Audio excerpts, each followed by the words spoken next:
99.9% of the time, if she's on the pill. Jules rolls her eyes and drains her champagne glass. I'm going to walk around and check out some of this exhibit. Max slips his hand around her waist. I'll come with. Later, Van says as they saunter off. Then he and I are standing shoulder to shoulder watching the crowd. There's a silent auction going on right now, and people are circulating around the tables to put in their bids. The event is being sponsored by the Carolina Cold Fury, and thus some members have to be here tonight to represent the team. I never mind dusting off my tux and rubbing elbows with people, because generally I'm a sociable guy, and who doesn't like doing something charitable? How much longer do you think we have to stay? I mutter out of the side of my mouth to Van while keeping a pleasant smile in place. Half hour? He asks back. Done. I agree as my eyes move over the crowd. I'm going to hit up the hors d'oeuvres, Van grumbles to me. It's the only reason I came. He hates these things and bitched and moaned about it the entire time he was driving us here tonight. He's my temporary roommate for now, and seems pretty chill, but he can be kind of an asshole at times.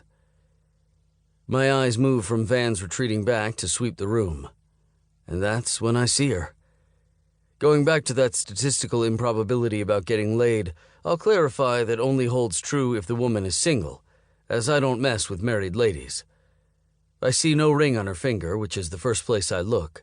Then I take a moment to appreciate everything else I'm seeing. She's tall and lithe, walking gracefully my way, but she's not looking directly at me. She has long, curly, fiery red hair, and her ice blue eyes are looking a bit distressed. I turn my head to look over my shoulder, but the only thing behind me is the Acrocanthosaurus. That dinosaur isn't going anywhere, so I look back to her. When she's 3 feet away, her gaze sweeps to me briefly, and I get a polite smile.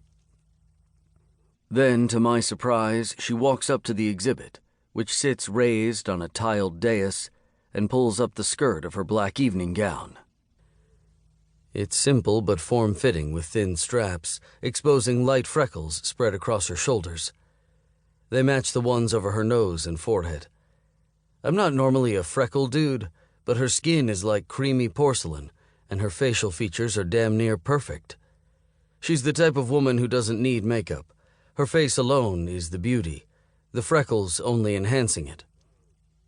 Yes, she pulls her skirt up to her knees and without any hesitation steps up onto the tiled dais. She sidesteps through some fake foliage that's added to give an idea of the terrain that this dinosaur once roamed and stops in front of the back left leg. With her brows furrowed, she squats with her legs primly angled to the side and reaches a hand out, rubbing her index finger along one of the bones. Very interesting. She's totally hot and so very interesting. I figure she's supposed to be fondling the dino bones, or she's a nutcase and will be hauled out of here soon. But I'll enjoy the view until then. Before I can contemplate it further, though, she stands up and walks back through the foliage to the edge of the dais and looks directly at me. Help a girl down? I take the hand she's holding out to me as she pulls her dress up a bit in preparation to step off. Absolutely, I say as I present my hand to her gallantly. Her resulting smile is actually a little flirty as she quips, My hero. One seriously high and spiked heel comes down onto the industrial carpet that runs through the building, followed by the other, and as soon as she's stable, I contemplate letting her hand go. But as I said before, she's totally hot, most likely single, and very interesting indeed. I'm Lucas Fournier. I'm here on behalf of the Cold Fury. Her hand squeezes mine as she inclines her head. I actually know who you are, Mr. Fournier. I'm Stephanie Fraser.